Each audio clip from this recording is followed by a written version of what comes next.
Assalamualaikum warahmatullahi wabarakatuh. Sukamto di sini, dosen Teknik Mesin Fakultas Teknik Universitas Muhammadiyah Yogyakarta. Senang ketemu Anda dalam mata kuliah Manajemen Proyek, dan pada pertemuan kali ini kita akan membahas mengenai work breakdown structure. Mari kita bahas bersama. Kenapa kita harus membahas work breakdown structure? Karena kita perlu menghitung progres suatu proyek. Para Masang Budiman, sebagai bagian dari tata laksana proyek yang baik, setiap proyek harus diukur progresnya sepanjang durasi proyek bersangkutan. Perhitungan aktual progres yang didapat kemudian dibandingkan dengan progres planning untuk periode yang sama. Dari perbandingan antara aktual progress vs plan progress akan diketahui apakah suatu proyek dalam kondisi ahead schedule, on schedule, atau behind schedule, ya, mendahului, tepat, atau terlambat, gitu ya. Nah, untuk itu sebelum proyek dimulai kita perlu ya memiliki kesepakatan dengan pemberi proyek tentang bagaimana cara menghitung progres proyek bersangkutan. Hal ini sangat penting karena selain untuk mengukur performa proyek, kita juga memerlukan klaim progres yang disetujui klien untuk menagih pembayarannya, gitu ya. Nah, pada proyek yang berdurasi beberapa bulan hingga beberapa tahun, perhitungan progres itu biasanya dilakukan setiap awal bulan dengan cutting off date tanggal 30 atau 31 tergantung bulannya, ya. Nah, sebagai contoh, berikut ini akan saya berikan contoh perhitungan progres proyek pembangkit listrik tenaga uap atau disingkat dengan PLTU untuk paket sistem pembuatan steam generator atau boiler, ya. Sebagaimana praktek yang umum terjadi, proyek PLTU itu biasanya dibagi menjadi pekerjaan paket-paket, ya, paket-paket pekerjaan. Ada paket pekerjaan sipil, civil work, ya, meliputi persiapan lahan hingga pekerjaan pondasi. Ada paket pekerjaan steam generator atau boiler, ada pekerjaan coal and house handling, ada pekerjaan electrical and control, ada pekerjaan steam turbine and generator, ada pekerjaan balance of plant. Nah, setiap paket pekerjaan itu biasanya dikerjakan oleh kontraktor-kontraktor berbeda, ya, kontraktor-kontraktor spesialis, begitu. Nah, contoh ya, proyek paket steam generator. Ini berarti kita anggap sebagai work breakdown structure level 1, ya. Judulnya adalah proyek atau paket proyek pekerjaan steam generator. Nah, dari work breakdown structure level 1 ini kita bisa urai, ya, kita bisa breakdown menjadi work breakdown structure level 2.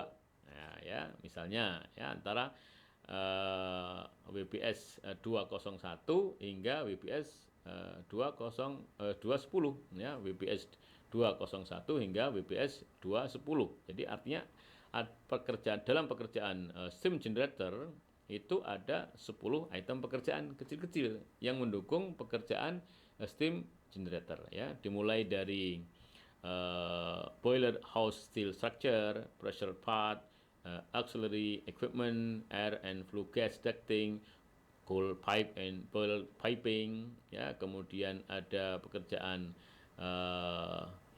electrostatic precipitator, ada pekerjaan electrical and lighting, ada pekerjaan instrumentation and control, ada pekerjaan factory and insulation, dan yang terakhir adalah pekerjaan painting. Nah, 201 hingga 210 inilah namanya work breakdown structure level 2. Nah, bagaimana kemudian menghitung bobot ini? Nah, menghitung bobot masing-masing WBS level 2 tadi itu berarti kita harus mengetahui dulu berapa total paket pekerjaan untuk steam generator. Nah, setelah kita ketahui berapa total pekerjaan untuk steam generator, maka kemudian kita bisa tahu ya masing-masing pekerjaan tadi yang nomor 1 sampai nomor 10 tadi memerlukan biaya berapa. Nah, maka kemudian kita bisa hitung bobot dari masing-masing item BPS 01 hingga 10 tadi itu, yaitu dengan cara membagi berapa nilai pekerjaan masing-masing dibagi dengan bobot total dikali dengan 100%. Nah, contoh dalam hal ini adalah misalnya pekerjaan PLTU tadi gitu ya dengan kapasitas 2 kali 65 MW tadi nilainya misalnya 5.950.876.6 US dollar. Nah, satuannya US dollar ini ya, biar Anda juga kenal dengan mata uang dolar ya, tidak selalu rupiah ya. Nah, maka kemudian kita bisa hitung ya, breakdown dari price-nya masing-masing itu. Gitu ya.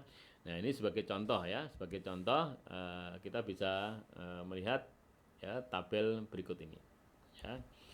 Nah, ini misalnya, ini contoh, jadi contoh itu jangan didebat ya. Jadi misalnya pekerjaan nomor satu ya, boiler house steel structure ya, itu diberi nilai segitu ya. Kemudian sampai terakhir pekerjaan painting itu diberi harga dengan angka di situ ya, 205.081.67 gitu ya.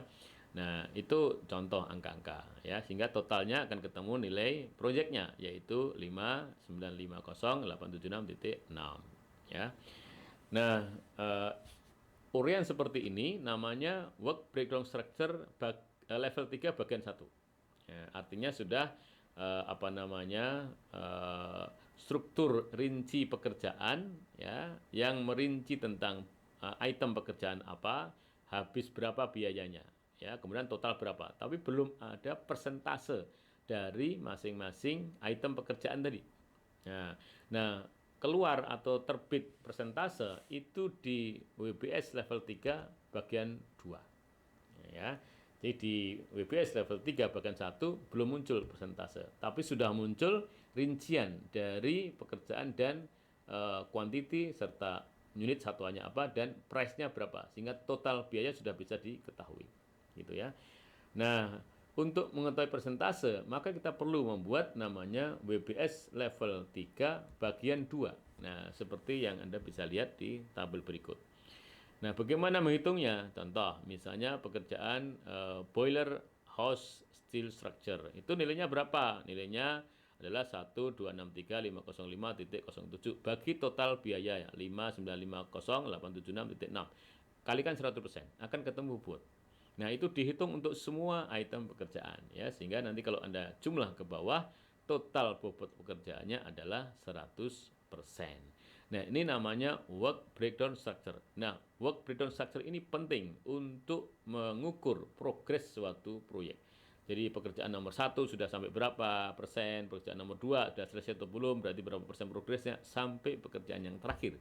Nah, sehingga kita bisa mengetahui progres suatu pekerjaan. Apakah on track gitu ya, apakah leading, apakah on schedule, apakah lagging gitu ya. Nah, ini menjadi penting ya bagi kita pelaku proyek. Demikian para Mas Sayang Budiman, kuliah kita ya tentang work breakdown structure dan gambaran singkat bagaimana cara membuatnya. Terima kasih, mudah-mudahan bermanfaat dan sampai ketemu pada pertemuan berikutnya. Wassalamualaikum warahmatullahi wabarakatuh.